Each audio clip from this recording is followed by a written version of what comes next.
Hey everybody, it's Jason Blaha here, and once again it is time for my client Amrit's vlog. And again, it's been a couple weeks since we've had one. He's been out of town doing a lot of stuff. Filming and getting everything on film hasn't been doable, but he is back in the flow. All right, and we started the week off with incline bench for his max effort upper day, and he got 100 kilograms. So it's 2 plates a side for those who don't use Freedom units. So again, it's about 5 pounds less than our 2 plates a side. Okay, that's 220 pounds. All right, afterwards we do some pause benching for rep work. And again, a reminder for those who are curious with Amrit's vlog, Amrit is very, very busy. He's been very, very busy. Very business-oriented guy, runs multiple of his own businesses, doing extremely well. Accordingly, he doesn't have a lot of free time, right? He also got married this last year. Or might have been the year before, but he's married. His wife actually used to be one of my clients too. So he's a busy man, okay? He runs 3 businesses. He has a wife.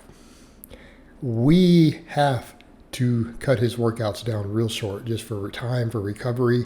So our goal is to get him to the gym 4 days a week and get him out in 45 minutes, okay? 45 minutes is our maximum time. And so accordingly, I have his stuff run really tight. I have it run really tight. Our volumes are kept down at the minimum effective volumes. Fairly small exercise selection. So if you look at what we do on max effort upper day, we do some flat benching. We did some band press downs. He does chin ups and he does plate front raises. And then we get out. We're done. So he does about 4 supplemental lifts, 3 sets of them.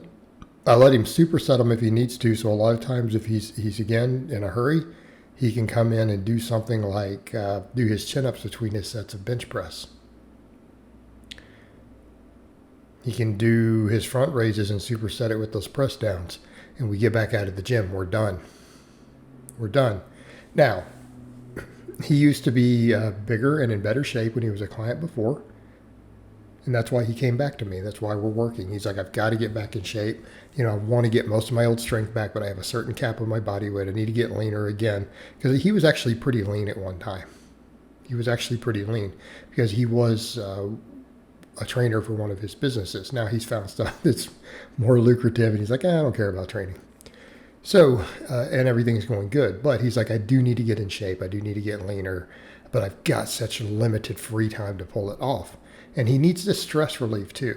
So, we're making it work, and the rest of it's going to be diet. So in this case, for max effort lower, we did sumo deadlift. He got 160 kg. He's never been a great sumo puller, by the way. We had him at a 5-plate conventional at one time, and I'd like to get him back to that. I think it can be done. It's going to take a lot of work. And again, keeping in mind, we have to work around his travel. We have to work around his businesses. And, we have very, very limited time. And he doesn't really have a lot of time to go do cardio or conditioning outside of this. So he really has to just focus on diet to handle the rest as far as his body composition goes. And it's doable, though. It's doable. And he's done it before. He knows how to do it. And I keep him on track as far as the training goes. All right. So for lower day for supplemental lifts, we did goblet squats. He does dumbbells, right? He does some one-arm dumbbell rows. We do hanging leg raises for abs. He's just like 1 set or so at the end. And then, of course, he does good mornings. All right, good mornings are a big part of what we do for him. All right, and this gives us quite a bit of variation. And if we don't count the leg raises, what does this come down to? 3-4 exercises. I think even with the leg raises, it's 4. Okay. Goblet squats, good mornings, dumbbell rows, leg raises. That is 4. So same thing as the other day. 4 exercises, no more than 3 sets after the max. All right. So it's about 10 to 12 total sets. Same thing on his max effort upper day. 10 to 12 total sets of work after hitting a training max. All right, It's efficient. We get him in, get him out. He's getting strong again on these good mornings. I think he said he's up to 195 kilograms, which is almost 2 plates for his sets of 10. Keeping in mind, he's a taller, lankier lifter. He has long femurs. So squatting tends to be a little more hip dominant for him. And he, again, he runs into some leverage issues on some of the stuff like good mornings. But it does make him a good deadlifter. He's got long arms, long legs. It's one reason we were so good at deadlifts. He used to be really good at weighted pull-ups and weighted chin-ups too. Something we'll get him back to. I've got him obviously just doing body weight stuff for now. But he used to be able to, rep a decent amount of weight on chins. So pulling strength has always been his strong point. It's just his levers.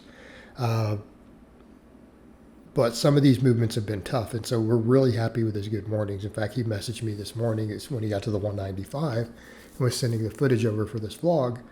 He had said he's really, really happy with that. He's like, especially with the range of motion he's able to get now. We were struggling with that a little at first when he came back. He's happy with it. So, dynamic lower day. All right, we have a little less total work on this day. Why? Because we do a lot of sets on the speed bench. Okay, so we're not going to come in and do flat bench behind it. It's redundant. In his case, we've got limited time. We can't waste, 5-10 minutes of his gym time on another press. So we do chin-ups. Well, we can, but it needs to be dumbbells, right? So we come in and just get a quick pump on dumbbells. And again, I usually allow him to superset that.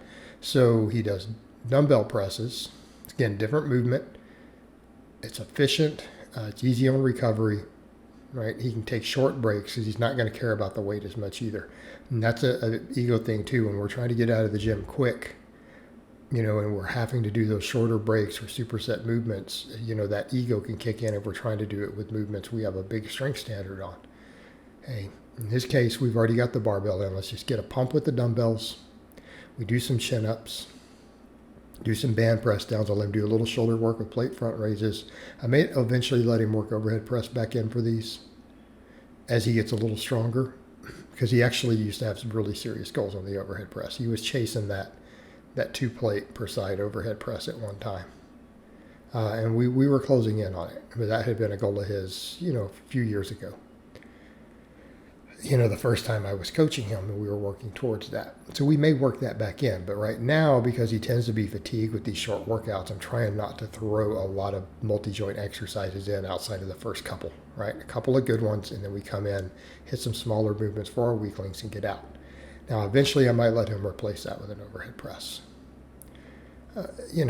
We've got to get him into better shape, get the work capacity there first. All right. Dynamic lower day, last day of the week. Speed squats, speed boxes. All right, so we do speed box squats. We do speed deadlifts. We rotate sumo and conventional on these. He's in a conventional wave at the moment. And these are all kept at very low percentages for him because I want those breaks short. I want him to just get in, hit the stuff explosively, get out. So I run his percentages fairly low. I don't think we ever go over 50%. So they're in that 40 to 50% range. Then, of course, he does some of the same movements. We do good mornings. We do some one-arm dumbbell rows, and we do goblet squats, and we get out. And, the thing is, this is enough. This is enough volume to make progress on. Is it going to be optimal? Maybe not. Is it enough to see 80%, maybe 85% of your possible muscle growth? Yes. And keep in mind, this is 45-minute workouts. He is not in the gym more than 3 total hours a week, which is essentially what we've done. And he's able to train a gym that is very, very conveniently located for him. So he gets there quick, gets out, gets done, gets back to work making money. Okay. And he's making progress. We're back to hitting decent lifts again. He's getting stronger. He's gaining muscle. It works.